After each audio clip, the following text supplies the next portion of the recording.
How you doing there? Welcome back to Babble on Talmud. Today we're studying Daf Kuf Beis, Daf 102 of Masechta Chullin. Friends, my voice is feeling a little schwach. It's making me a little bit concerned. Yeah, I certainly hope I'm not going to lose it. That would be really bad. But it's been hanging in there for the past few days. So I've just been drinking lots of tea and honey and sucking candies and stuff. Hopefully I could manage to keep it afloat. Anyways, today's a really interesting daf. The first section so when the mitzvah of Gid hanasheh began, of course, yesterday we learned the Mishnah about regarding Gid hanasheh, if it applies only to kosher animals or also to not kosher animals. We saw the machlokas between Rabbi Yehuda and Rabbi Yehuda and the Chachamim. We are going to wrap up that specific discussion in the first section of today's daf with a dialogue between Rabbi Yehuda and the Chachamim regarding when the mitzvah of Gid hanasheh began. Was it with Yaakov Avinu or was it at Har Sinai?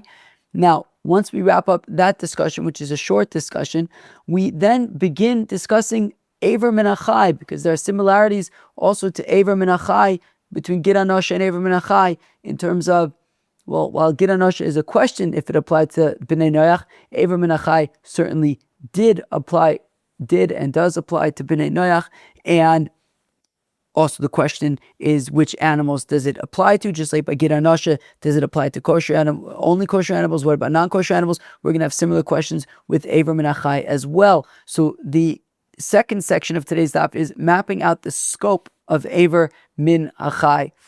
Which animals does it apply to? And regarding Yidden, regarding non-Yidden. So that is the second section of today's daf. And the third section is the minimum amount that one must eat to be liable for Aver min hachai. So really the main focus of today's daf is Aver min hachai, which is interesting because it is an interesting new topic. Friends, come join me. Let's have a great time studying Daf Kuf Beis, Daf 102 of Masechta Chullin. Friends, we begin on Daf Kuf Aleph Amid Beis, about halfway through the Amid. Amr Rabbi Yehuda Balaam Bnei Yaakov v'chulei. Rabbi Yehuda, who said that Gid hanasheh applies also to non-kosher animals, he makes his argument to say that, first, sorry, I'm going to maybe talk a little quieter to take it easy on my voice. I gotta factor that in. Anyways, so Reb Yehuda, he says that that Gid hanasheh applies even to non-kosher animals, and he premises his argument on the fact that, well, Gid hanasheh is from Yaakov Avinu already, that predates Matan Torah, and that therefore, since it was before Matan Torah, before the ideas of kosher and non-kosher animals bichlal, so therefore Gid hanasheh applies to all animals, including non-kosher animals. Now, Tani, we're learning a brayso, says the Gemara, Amru loy l'Rav Akiva, the Chachamim, no, to Rabbi Yehuda, the Chachamim say to Rabbi Yehuda, v'chinemar al kain lo yochlu b'nei Yankiv, v'alo lo ne'amar ela b'nei Yisrael. The Chachamim say to Rabbi Yehuda, the pasuk, when it comes to Gid hanasheh, it says al kain lo yochlu b'nei Yisrael. It doesn't say b'nei Yaakov. The b'nei Yaakov were the sons of Yaakov Avinu. The b'nei Yisrael, however, v'lo nikru b'nei Yisrael ad Har Sinai. The Chacham argue that the Yidden were only called Bnei Yisrael comes Har Sinai. And therefore, since the pasuk says by Gid hanasheh al ken lo yochlu Bnei Yisrael is a post Har Sinai Bnei Yisrael. If it would have said Bnei Yaakov, sure, the Bnei Yaakov were simply the children of Yaakov back when Yaakov Avinu lived. But it doesn't say Bnei Yaakov, it says Bnei Yisrael. Therefore, the Chacham argue that Gid hanasheh is a Har Sinai and on mitzvah. Ela b'Sinai nemar. So rather, the Chachamim argue, they disagree with Rabbi Yehuda, and they make the argument, b'Sinai nemar, that Gid hanasheh is a mitzvah from Har Sinai. Ela shenichtov bimkomo, but when Moshe Rabbeinu later on wrote the Sefer Torah, and the mitzvah of Gid hanasheh came up, and the question of, where do I write it? Should I just write it in the middle of nowhere? Don't need to Gid hanasheh? Or should I write it when I'm writing the fight between Yaakov and the Sarah Shel Esav which is the basis and the reason for the mitzvah, and the decision was, let's include the Gid hanasheh, even though it was only given at Har Sinai as a mitzvah, but still it's based on the fight between Yaakov and Sarah Shel Esav. So we're going to write it in over there, Leida, so that it's clear, so that people understand why the prohibition was prohibited at Har Sinai against eating the Gid hanasheh. It is because of the fight of Yaakov and Esav, which is why it is written in the Torah there, even though it was given at Har Sinai, just like most other mitzvahs. I'm going to chap a shluk of coffee. Masiv Ravid, however, Ravid challenges this notion that Bnei Yisrael is a Matan Torah thing. Masiv Ravid, Vayisu Bnei Yisrael, es Yaakov Avim, that after Yosef HaTzadik reveals his identity to his brothers, and the shock and awe, and they send for Yaakov Avinu to come to Egypt. So it says there, Vayisu Bnei Yisrael es Yaakov Avim, that the Bnei Yisrael essentially brought Yaakov Avinu to Egypt. So what's the point? The point is that already over there in Parshas Vayigash, in Sefer Bereshis, we already see the Am Yisrael, referred to as Bnei Yisrael, that the Bnei Yaakov referred to as Bnei Yisrael. The point being that if the Chacham's whole premise is that it says Akein lo yochlu Bnei Yisrael, and the Bnei Yisrael were a Har Sinai and on thing, and therefore Gid hanasheh is a mitzvah from Har Sinai and on. Well, says Ravit, this pasuk shows that the Bnei Yisrael was a pre-Har Sinai thing. So, L'achar Maisis answers the Gemara, yes, Enochinam.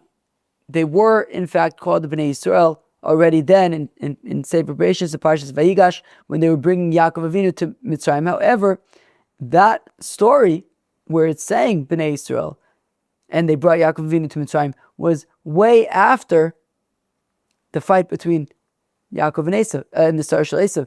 The fight between Yaakov and the Sarah Shel Esav was Parshas Vayishlach.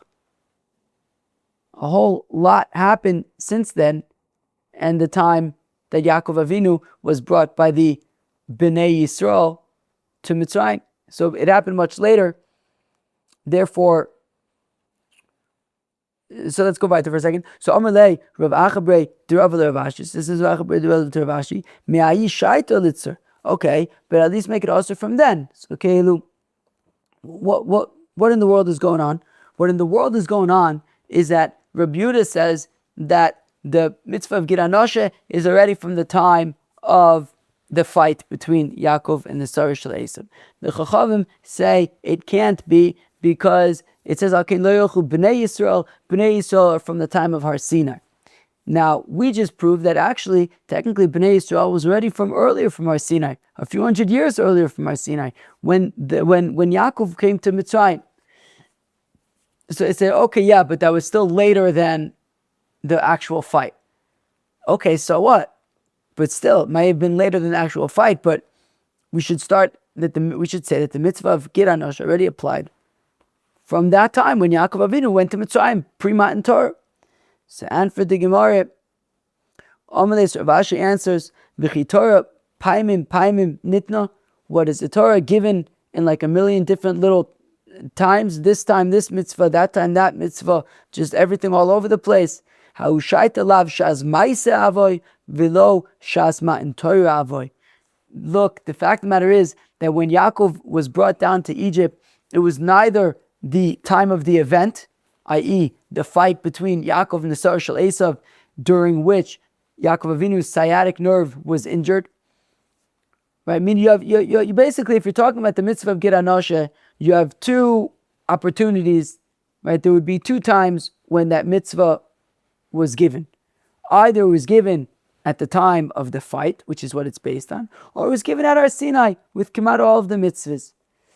We're not going to have Gid hanasheh at this random point when Yaakov Avinu was brought to Egypt. From that time, Gid hanasheh applies.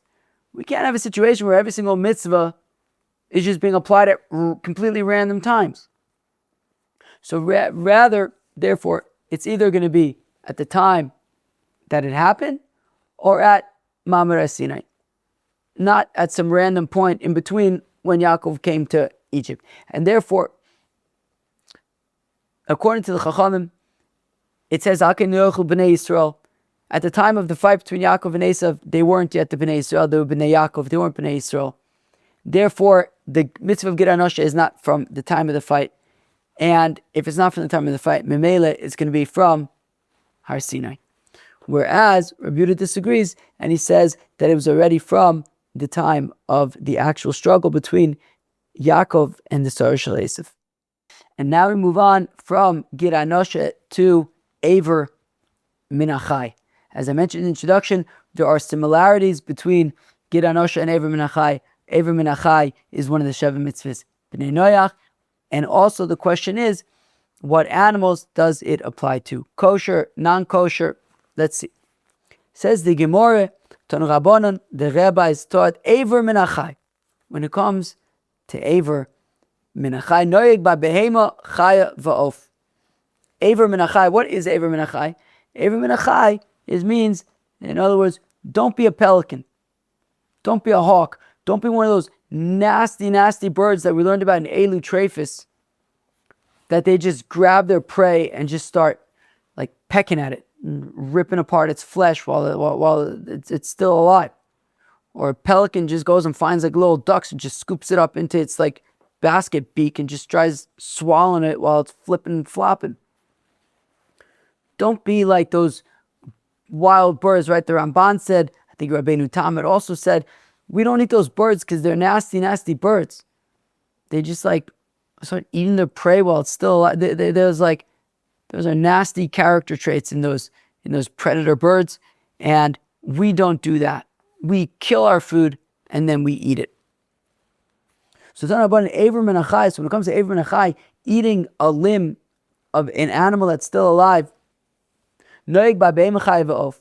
So that is a Isser that applies to behemoths, right? Like sheep, goats, cows, chayas, like deer or whatever, oaf, and birds. Bein tmein uvein torin. Whether we are talking about kosher behemoths, chayas, and oafses, or whether we're talking about non-kosher, div Rabbi Yehuda, Rabbi Elazar. That's the opinion of Rabbi Yehuda and Rabbi Elazar. According to Rabbi Yehuda and Rabbi Elazar, Aver min hachai applies to all behemoths, chayas, and oafs, whether they're kosher, whether they're not. The Chacham disagree, and they say Aver min hachai is an Isser for kosher animals. Non-kosher animals, there's no issue of Aver min hachai. There's an issue, obviously, of eating non-kosher animals, but not for Aver min hachai. Rabbi Yochanan says, and both opinions are learnt out from the same verse. And that verse is a verse from last week's Parsha, Parshas Re'eh. Rak chazak levilti echol adam. Be strong, don't eat blood. It's a good slogan. Ki adam nefesh, because the blood is the soul. Lo sochal nefesh im abasar, don't eat the soul with the meat. Rather, eat the meat with the meat. When you're eating meat, just eat meat. Don't be eating soul. Rabbi Yehuda, Rabbi Elazar Savri, so the way that Rabbi Yehuda and Rabbi Elazar, who say that Aver min hachai applies to all animals, kosher, non-kosher alike, so they hold kol she'ata mitzuve al damo, right? Like chazak levilti echol adam, ata mitzuve al evar. That if you are prohibited from eating its blood, you are prohibited from Aver min hachai. B'ani tmein nami hoil v'ata mitzuve al damon ata mitzuve al evar. According to Rabbi Yehuda and Rabbi Elazar, they say that the pasuk that's teaching us, right, lo sochal nefesh im abasar, don't eat Aver min hachai, also says rak chazik levilti echol adam ki adam hu nefesh, and therefore they juxtapose Aver min hachai and eating blood. If you're not allowed to eat blood from that animal, you're not allowed to eat Eiver min hachai from that animal. And since the prohibition against eating blood applies to kosher and non-kosher animals alike, Eiver min hachai applies to kosher and non-kosher animals alike. I'm going to read that again. Second line of Kuf Beis Amud Aleph, Kol she'ata mitzuva al damo, any animal that you're prohibited from eating its blood, ata mitzuva al eivar, you're also not allowed to eat Eiver min hachai. V'hani tmein, and that includes non-kosher behemoths, chayivs, and oafs. Nam yehol v'ata mitzuva al damo, since you're not allowed to eat their blood, ata mitzuva al eivar, you're not allowed to eat Eiver min hachai either. V'abonan savre, the rabbis, however, disagree, and they say Eiver min hachai applies only, exclusively, to kosher behemoths, chayes, and oafs.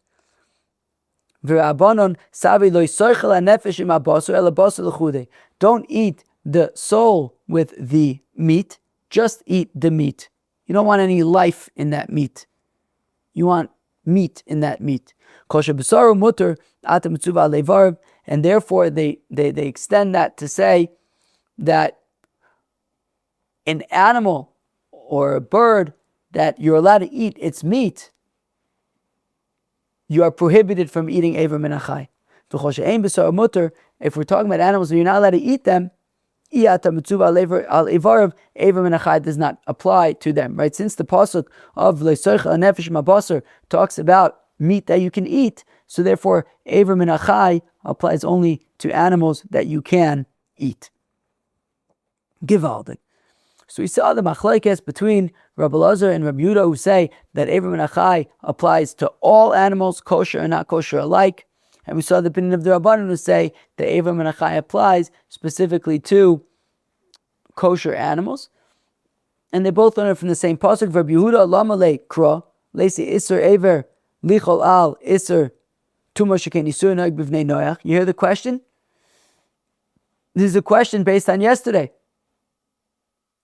Yesterday we learned that according to Rabbi Yehuda, he holds that when it comes to gid hanasheh, that we'll say iser chal al iser, that when it comes to non-kosher animals, you're not allowed to eat a non-kosher animal. And we say, additionally, you're not allowed to eat its gid hanasheh. And we say, right, this is the first section of yesterday's daf. According to Rabbi Yehuda, generally he holds ein iser chal al iser. You can't stack one prohibition on an existing prohibition. And therefore I would think that by gid hanasheh, if we're talking about the gid hanasheh of a non-kosher animal, you're already not allowed to eat it because it's not kosher. We cannot stack on gid hanasheh. But Rabbi Yehuda says you can stack on gid hanasheh because gid hanasheh is stringent. It's chamor in that it already applies to b'nei noach. It precedes the Torah. Well, the same should apply to Eiver min hachai. That when it comes to Eiver min hachai of a tamei animal, so you're not allowed to eat the animal because it's tamei. And in terms of Eiver min hachai, we should stack that on and say iser chal al iser and stack it on because Eiver min hachai precedes Matan Torah, is already from the Bnei Noach. The question being, why does Reb Yehuda therefore need to learn out that Eiver min hachai applies to non-kosher animals from the pasuk where we compare blood to Eiver min hachai? We can just be able to learn it out logically.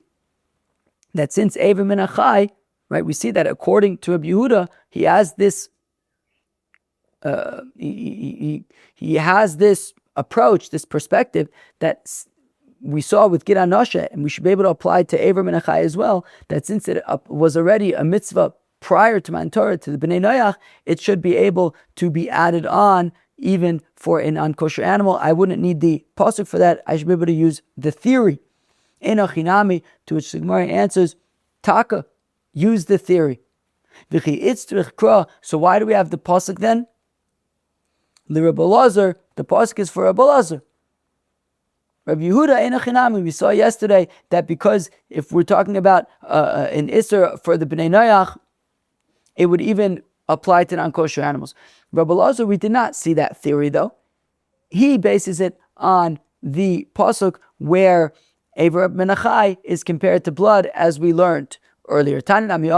We also have a brisa describing this machlokes. Omar Aver min hachai, when it comes to aver min hachai, noyeg babeim hachai va'of, bein tmei bein torah.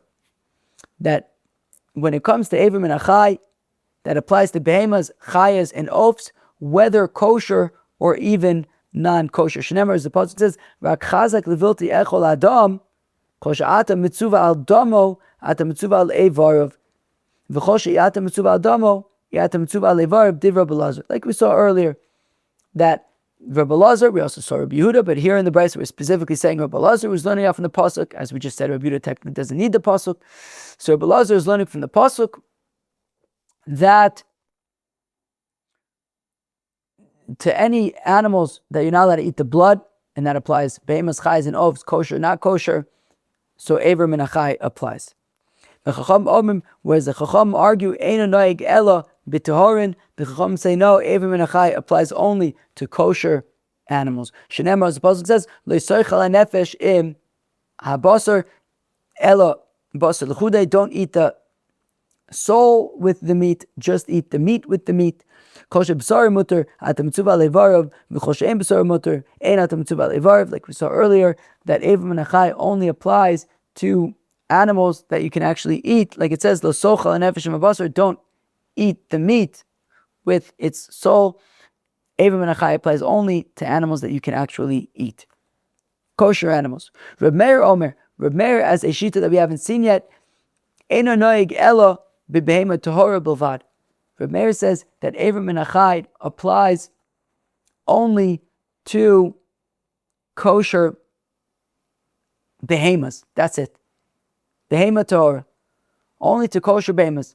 Not even to kosher chayes and oafs. Right? So we see the sheet of Rabbi Yehuda and Rabbi Elazar, that they say that aver min hachai applies to absolutely everything. Behemoths, chayes, oafs, kosher, non-kosher.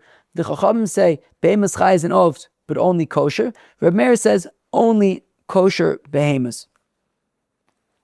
Amar Rabbi bar Shmuel Omar Rav Chizda v'tema Rav Yosef v'amrila Amar Rabbi bar Shila Amar Rav Chizda v'tema Rav Yosef v'amrila Rabbi bar Shimi Amar Rav Chizda v'tema Rav Yosef. My time to Reb Meir. How come Reb Meir says that aver min hachai is limited only to kosher behemoths? Because two psukim prior, right, in last week's parsha, right, we had this pasuk lo sochal hanefesh im habasar, aver min hachai. Two psukim before that, the pasuk is talking about ki yirchak mimcha hamakam asher yivcha Hashem elokecha l'shlosim shmosham v'zavachtem b'karcha mitzoncha. You will shecht, you will slaughter from your cattle and your flock, cows, sheep, goats. So we see that two psukim before aver min hachai, it's talking about specifically kosher animals, kosher behemoths. So therefore, when the psukim continue and it says don't eat aver min hachai, it's talking about that same scope. It's talking about kosher animals, and that is it. The psukim there are talking about kosher behemoths, and therefore Reb Meir says aver min hachai applies only to kosher behemoths, and that's it. Rav Gidol Merab, machlokes b'Yisrael. So it says of Gidol Merab that this machlokes that we've been discussing, does it apply to kosher animals only? What about non-kosher animals? What about maybe just behemoths? That's when it comes to Yidden. If it comes to a ben noyach, a non-Yid, divrei hakol, there's no machlokes there. Muzar al atmein kitahorin, aver min hachai applies to all animals that they eat. Non-Jews are allowed to eat whatever they want, and aver min hachai applies to all of it. Tanna miyochi, we also in a Brisa like this. Aver min hachai, when it comes to aver min hachai, ben noyach muzar olav al atmeim kitahorim. That when it comes to aver min hachai, by the bnei noyach, the prohibition applies to all animals, kosher, non-kosher. V'Yisrael enu muzar ela al atarin bilvad, whereas a yid, aver min hachai only applies to kosher. Ika da'amri tehora v'Reb Meir. Some say that right ela ala tehora bilvad, singular, i.e., it's like Reb Meir who says that aver min hachai apply for a yid only applies to kosher animals. That's it. Ika da'amri torim v'Rabbanan. Those who say ela the torim bilvad, and that's like the rabbis, that applies to behemas, chayas, ophis, but only kosher behemas, chayas, and ophis, like the rabbanon. Amr of Shezvi says of Shezvi afonanami tonina. Says of Shezvi that we can also learn this principle that Ever min hachai applies to non-Jews by non-kosher animals from the following Mishnah in Masechta Tyrus. Again, the point that we're making is that we just said that when it comes to Ever min hachai for non-Jews, it applies even to non-kosher animals. We are going to prove that from a Mishnah in Masechta Tyrus, which is specifically talking about nivlas of tameh, the nevela of a non-kosher bird, like a pelican. Right? We were talking about yesterday, nivlas of tameh.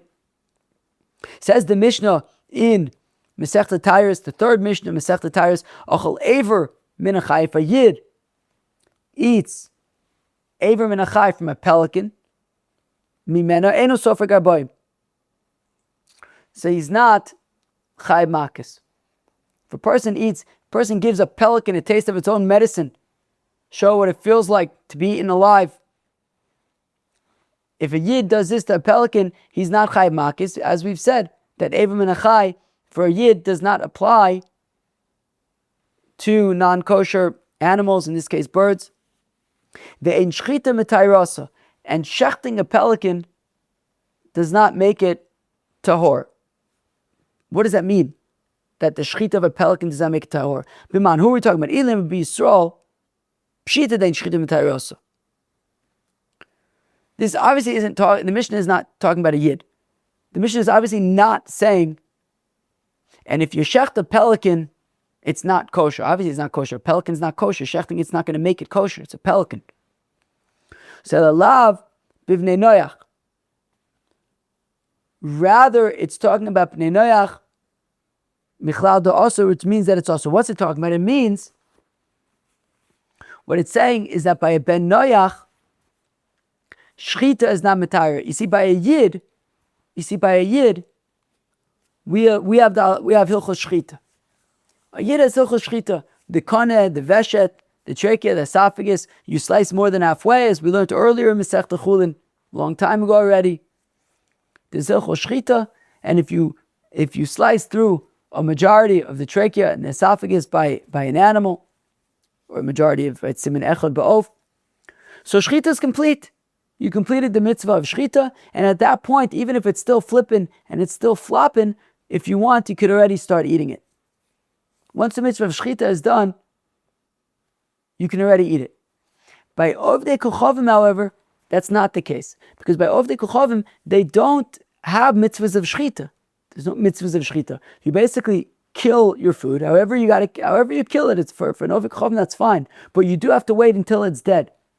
So whereas a yid, after he completes the mitzvah of shchita, which is slicing more than halfway through the trachea and the esophagus for an animal, and that animal is flipping, and that animal is flopping, you can already eat it because you already completed shchita.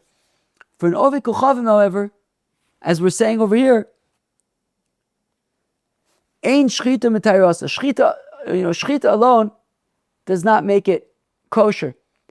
Only once it's completely dead is it kosher. But if it's flipping and it's flopping, you're not allowed to eat it for non-Jews, and that would be considered aver min hachai. That if a non-Jew shechted a pelican, and that pelican was flipping, and that pelican was flopping, if the non-Jew eats it, he's not allowed to eat it then, because it would be considered aver min hachai. So we see that aver min hachai already applies. We see that aver min hachai applies to non-Jews by non-kosher birds, because this is a Mishnah that's talking about a non-kosher bird, and we're saying that shchita is not going to be mitayer. You have to wait until it's fully dead. Before then, it would be aver min hachai. Rabmani bar Patish, Rami Reisha Aseifa, Umeshane Reisha B'Yisrael Aseifa V'Noach. Rabmani bar Patish arrives at the same conclusion, but slightly differently. He says on the one hand, this Mishnah doesn't make any sense. On the one hand, it's saying that Ochel Ever Min Hachai Mimena Eino Sofer Garboim. On the one hand, the Mishnah is saying that if you eat Aver min hachai from a pelican, so there's no issue with that. You're not chayiv makis. On the other hand, we're saying that shchita is not enough, and while it's flipping and while it's flopping, you're chayiv for Aver min hachai. But I thought we just said that there's no Aver min hachai by a pelican. So rather he answers the ratio when we say that there's no makis, there's no Aver min hachai, that's by a yid. The sefer when we say that if it's flipping and it's flopping, there's Aver min hachai, that's by an Oved Kochavin. So once again, we see this distinction that by a yid, there is no Aver min hachai by animals, or in this case a bird, that's Tameh. By Oved Kochavin, there is Aver min hachai, even by behemas, chayas, and ovs that are Tameh. Now the Gemara discusses the minimum amount, the minimum shear that one must eat of Aver min hachai in order to be in violation of this prohibition. Amar Rab, Aver min hachai tzarich kazayis. Says Rav, there is a minimum shear for Aver min hachai, and that minimum shear is a kazayis. My time, how come? Achila ksiva be, because it says v'lo soich ala nefesh imabosar achila, and achila is a kazayis. So there's a minimum amount that must be consumed of Aver min hachai to be in violation, and that is the size of an olive. An olive. Mosiv Rav Amram, however, Rav Amram asks Akasha from the Mishnah from Masechta Tyrus that we just had the privilege of learning. Achol Aver min hachai mimena eino sofek esarboim. That the Mishnah that we just learned from Masechta Tyrus says that if you eat Aver min hachai, if you eat Aver min hachai from a pelican, you don't get makis. You don't get makis. And what that means is, you don't get makis at all. Not for Aver min hachai, not for anything else. Not for having eaten a pelican, a non-kosher bird. Okay, that was, shchita is not metayrut, not important for now. That was a whole discussion, Jews, non-Jews, whatever. Now, if what Rav is saying, that in order to be chayev for Aver min hachai, you have to eat a kazayis of it. So therefore, essentially what the Mishnah in Tyrus is saying is that even if you eat a kazayis of Aver min hachai from a pelican, you're not going to be chayev makis. To which the Gemara says, well, maybe you're not going to be chayev makis for Aver min hachai, because Aver min hachai doesn't apply to pelicans, but you should still be chayev makis for having eaten a non-kosher bird. Right? So on the one hand, Rav is saying that for Aver min hachai, there's a minimum shear of a kazayis. But we have a Mishnah that says that if you eat Aver min hachai from a pelican, you're not chayev makis at all. And that means that if you eat the minimum shear of Aver min hachai, since it's a pelican, since it's not kosher, you're not chayiv makis. But if we're saying the minimum shear is a kazayis, well, while you might not be chayiv makis for Aver min hachai, shouldn't you be chayiv makis for the fact that you're eating a non-kosher bird? If it enters your mind like Rab that you need to eat a kazayis for Aver min hachai, and we're saying even so you're not chayiv because there's no Aver min hachai by pelicans. Typically, the kochel kazayis tummy, but the fact of the matter is he's eating a kazayis of non-kosher meat. So you should be chayiv at least for that. Kedam Rav Nachman answers the Gemara, no, we answer like Rav Nachman. That's short. It is like Rav. Rav says you need to eat a kazayis to be chayiv. However, the kazayis that we're talking about by Aver min hachai could be b'mashu basar, just a tiny bit of basar, a tiny bit of meat, gidin vatzamas, and the rest is sinews and bone. So the kazayis doesn't have to be entirely meat. Now, in order to be chayiv makis for eating non-kosher, right? For eating non-kosher, we're talking about a kazayis of meat. So therefore, we're saying if you eat a kazayis from a pelican, you won't be chayiv for Aver min hachai, because Aver min hachai doesn't apply to pelicans. But shouldn't you be chayiv at least makis for having eaten a non-kosher bird? Well, it depends. If that we're talking about a kazayis that only contained a little bit of meat and the rest was sinew and bone and stuff. Now for Ever Min Hachai, that would be relevant for Ever Min Hachai, but we're saying you're not chayiv because it's a pelican. But since there's so little meat in there, you're not going to be chayiv for having eaten non-kosher, because that's based on meat, and you didn't have a kazayis of meat. But, like Rab says, there is a minimum share of a kazayis when it comes to Ever Min Hachai for a kosher animal, for example. So, Chanami b'mashu, basar gidim v'atzamos, here also, we're talking about just a tiny bit of meat with then sinews and bone filling out the rest of the kazayis. Tashmak Amir to Amar Rab, says Rab, Ochot Sipur Tahira. If a person eats an entire tiny little kosher bird, b'chaya, and it's alive, so it's Ever Min Hachai, b'cholshu. You're chayiv with a kolshu. Now he's not done, we're going to continue reading, but that's the key point right there. Rav says, if you have a tiny little kosher bird and you eat it alive, maybe like a chick just hatched or something and it's tiny and you just, like a pelican, you go and you just eat it alive, right down the hatch, and it's wiggling and flipping and flopping and you're like a pelican. So it's Ever Min Hachai, you eat the whole thing, and we're saying chayiv kolshu. You chayiv even a tiny amount, doesn't have to be a kazayis. Again, if you eat a kosher bird when it's alive, even if it's a tiny amount, it's not a kazayis. But if a kosher bird dies, well then it's nevela, and nevela needs a kazayis. V'tmeya, and if we're talking about a non-kosher bird, well then we said there's no Ever Min Hachai by non-kosher, and there's also no nevela by kilu. If you eat the nevela of a non-kosher bird or animal, so you're not chayiv for nevela, you're chayiv for eating non-kosher. So if we're talking about a non-kosher bird, there's no Ever Min Hachai, and there's no nevela in terms of eating it. The issue is that you're eating non-kosher.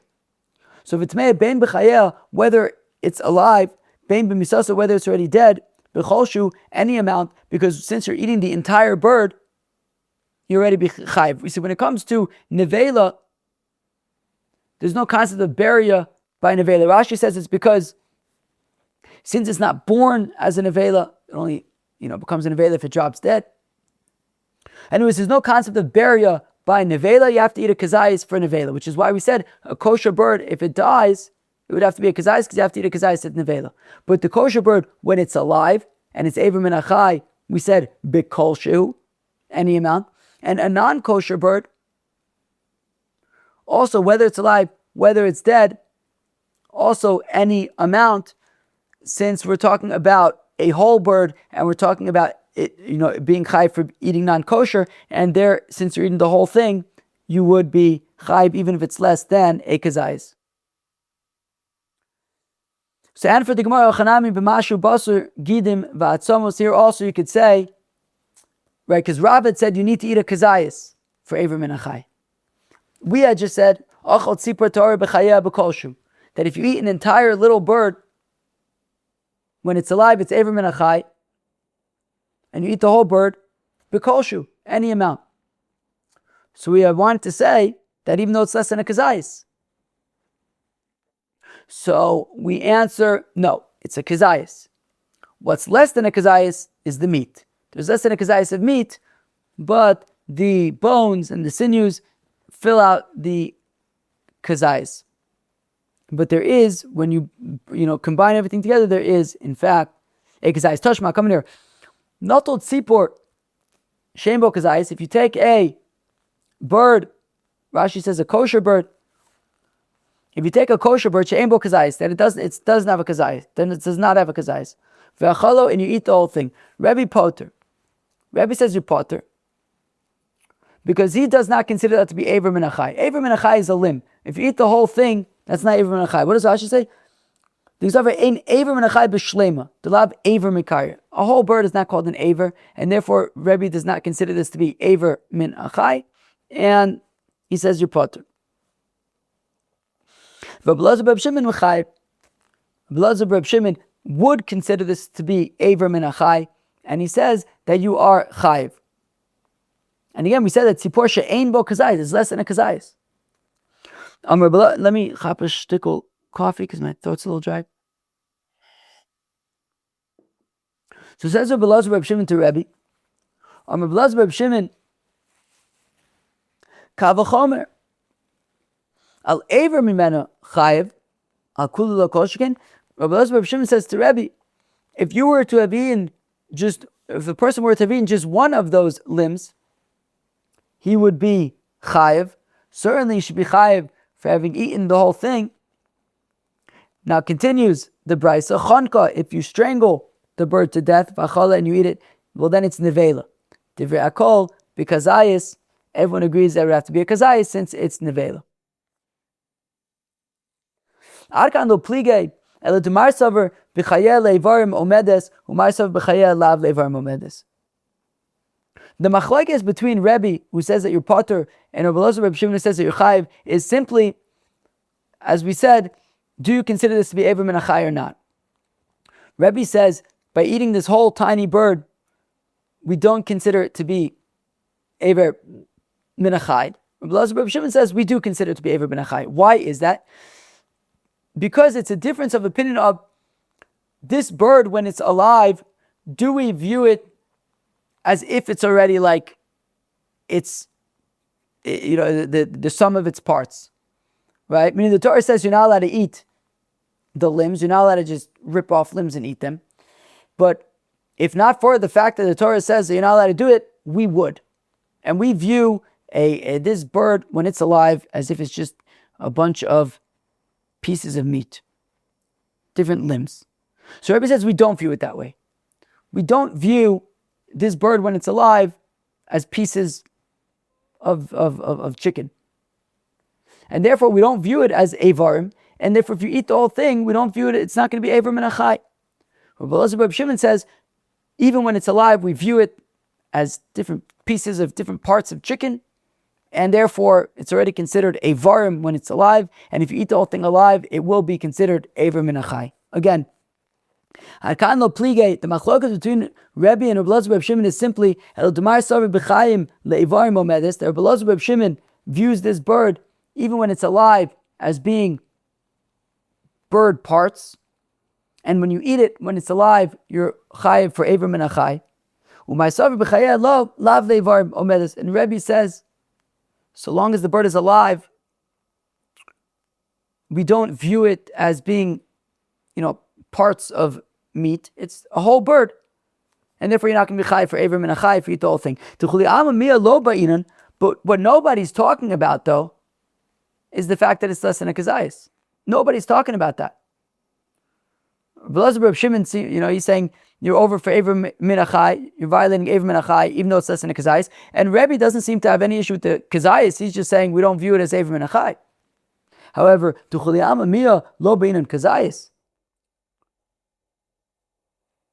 both Rebbe and Rabbi Elazar Reb Shimon seem to agree that even though we're said that we're talking about a bird that's less than a kazayis, that's not a problem. Rav Nachman b'mashu basar kidin v'atzomis, and Rav Nachman of course says, no, it is a kazayis. When we say that it's less than a kazayis of meat, but there is the bird itself, between the meat and the sinews and the bones, there is a kazayis. Umiika midi de bechule lesbe kazayis basar uvcharever is beis kazayis b'mashu basar v'kidin v'atzomis. Says the Gemara, but that Rabbi Elazar Reb Shimon responded to Rebbe, and he says to Rebbe, look, Rebbe, if you would have eaten even just one of the limbs, you would be chai for Ever Min Hachai. So certainly if you eat the whole thing, you should be chai for Ever Min Hachai. That was Rabbi Elazar Reb Shimon's argument to Rebbe. And we're saying, according to Rav, that you need a kazayis for Ever Min Hachai, which means that if you're going to eat just one limb, there was a kazayis. And we're saying that kazayis would be less than a kazayis of meat, and the rest would be bones and sinews. Now, could there be such a bird that has so little meat that it's less than a kazayis of meat, and yet its limbs could be large enough that its limbs are a kazayis, that it has limbs that are a full kazayis, and yet throughout its entire body it has less than a kazayis of meat? So meaning this explanation to say that the less than a kazayas is talking about that you need a kazayas, just that it's less than a kazayas meat, it's going to be weird because then, Rabbi Elazar Reb Shimon was talking about being chai for just eating one limb, and we're saying that would need a kazayas. So how could we be talking about a bird that has less than a kazayas of meat, yet has limbs that are full kazayasim? Amar Rav Shirevia in Bekalnisa. A kalnisa bird has such a structure. Okay, aim a seifa, but what about the seifa? Chanka ve'achla divrei hakol b'chazayis. But how can we say it's talking about a kalnisa? Because the Brisa then continued and says, if you strangle it to death, and now it's nevela, it's going to be a kazayis. Because when it comes to nevela, you're only chayiv for a kazayis. But why are we talking about a kazayis for a kalnisa of tameu? If we're saying that this is talking about a kalnisa is a non-kosher bird. Now, as we said earlier, when it comes to non-kosher birds, you'd be chayiv for eating a non-kosher bird, not for eating nevela. And for that, since you're eating the whole thing, you don't need a kazayis. So we said if you strangled it, then you would need a kazayis because it's nevela. But that assumes that we're talking about a kosher bird. If it's a non-kosher bird, since you're eating the whole thing, it wouldn't need a kazayis, since it's beria. V'amarab, Tameya ben b'chayel, ben b'misasa, b'mashu, as we said earlier, if we're talking about a non-kosher bird, whether it's alive, whether it's not, if you eat the whole thing, it's b'mashu. Elekein kalnisa. What we mean is that it is similar to a kalnisa, but it's not actually a kalnisa, because a kalnisa is not kosher, but we're talking about a kosher bird that would be similar to a kalnisa, in that it has this kind of strange ratio of meat to bone and sinew, but it is in fact kosher. Amar Rava says Rava, Im Timsulma Sava Rebbe Machshavas Ochlin Shma Machshava, says Rava, theoretically, if you can prove to me, if you could argue that Rebbe says that Machshavas Ochlin Shma Machshava, that intention when it comes to food matters, and therefore we had said earlier that according to Rebbe, if you eat this little bird, this little kosher bird that has less than a kazayis of meat, but has a kazayis in like the rest of its body, Rebbe says if you eat the whole thing, you're potter, because we don't view it as limbs so long as it's alive. And if you eat the whole thing, since we're not viewing it as limbs, it's not Avram and Hachai. However, if you could make an argument to say that Rebbe holds that in having certain intention about food matters, well then chishev la'ochla aver v'achla kula chayv. Well then, if he specifically had in mind and was viewing this bird as its limbs, as the sum of its parts, as its limbs, even while it's alive, well then, for this person, by eating the whole thing, it should be considered aver min achai. So, Chishev la'ochla aver v'achla kula chayiv. Amalei Abai, but Abai says, Umiika midi dilu ochile acher lo michayiv v'ochle hai michayiv. But says Abai, how could it be that we have this bird that according to Rebbe, if anybody else were to eat this whole bird, you would not be chayiv for aver min achai, but this particular person, because he had intention to view it as its parts, he would be chayiv for aver min achai. Amalei, to which Rava says, why not? Zelfi machshavto, zelfi machshavto. It's based on their kavana. The other person was having a default kavana of not viewing it as its parts, so you would not be chayiv for aver min achai. A person who's viewing it as limbs would be chayiv for aver min achai. V'amarav says, Ravim tinsulmo lomar sover Reb Elazar Reb Shimon machshavas ochlin shema machshava. And if you can make an argument to say that according to Elazar Reb Shimon, intention when it comes to food matters, well then chishev la'ochla mesa v'achla chaya potter. Right, according to Elazar Reb Shimon, a bird, even when it's alive, it's viewed as the sum of its parts, and therefore, if you eat the whole bird when it's alive, you're going to be chayiv for aver min achai. But if this particular person was only thinking to consider it as its parts once it's dead, but not when it's alive, well, then this person, if he eats this whole bird, like Rebbe said, it would not be considered aver min achai since he wasn't thinking about its parts specifically. So Amalei Abai says, Meika midi de ilu achilei acher michayiv v'achilei hai potter. How could it be that there's something that if somebody else were to eat this bird, they would be chayev according to Rabbi Elazar Shimon, but this person is pater because they intended to think about it as parts only after death. Which Rava says, look, each person based on their intention. If this person is thinking to consider it not as the sum of its parts, rather as a whole bird, and he eats it then, he would not be chayev for Eiver min hachai. Some other person is considering it as the sum of its parts and thinking about it as different parts, even when it's alive, would be chayev for Eiver min hachai. Each person based on what they are considering in their mind. Friends, that was Daf Kuf Beis, Daf 102 of Masechta Chullin. On Daf 102 of Masechta Chullin, we first learned about when the mitzvah of Gid hanasheh began. According to the Chacham, the mitzvah of Gid hanasheh began at Mount Sinai. According to Abuda, the mitzvah of Gid hanasheh began after the struggle between Yaakov Avinu and the Sar Shel Esav. They had a little bit of a discussion there in the Gemara. The Chacham said, but it says, lo yochlu b'nei Yisrael. B'nei Yisrael is only from Mount Sinai. We ended up actually showing that, we proved from a pasuk that it was already considered B'nai Yisrael from before Mount Sinai. But we said, yeah, but it was still later than the actual struggle. And since at the time of the actual struggle, they were not yet B'nai Yisrael, therefore the mitzvah of Gid hanasheh is not from the time of the struggle, and it's from, therefore, the next kind of checkpoint, which would be Mount Sinai, not from the random time where it says B'nai Yisrael when Yaakov Avinu was brought to Egypt. Okay. We then transitioned into a new topic, a kind of related, like a sister topic, but a new topic nonetheless, of Eiver min hachai. We began with scoping out the prohibition of Eiver min hachai. When it comes to Yidden, according to Rabbi Yehuda and Rabbi Elazar, Eiver min hachai for Yidden applies to all kosher, meaning behemoths, chayes, and oafs, and all non-kosher, meaning behemoths, chayes, and oafs, kosher, non-kosher alike. According to the Chachamim, they limit that to kosher, behemoths, chayes, and oafs that are kosher, whereas the Meir even limits it further to just behemoths that are kosher. Non-Jews, however, this machlokus is by Yidden. By non-Jews, however, Eiver min hachai applies to behemoths, chayes, oafs, kosher, non-kosher, all of the above. And we then discussed the minimum amount for Eiver min hachai.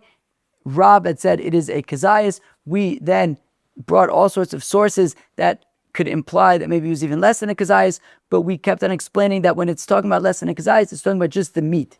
You can have Eiver min hachai is from the totality of the limb. That takes into account also the bone and the sinew, not just the meat. So when we talk about kazayas of Eiver min hachai, it's taking into account the bone and the sinew and the meat. So you can have less than a kazayas of meat, but you still would have to have a minimum amount of a kazayas by Eiver min hachai. Friends, that was Daf 102 of Masechta Chullin. Hope you enjoyed. Have a great day. Cheers.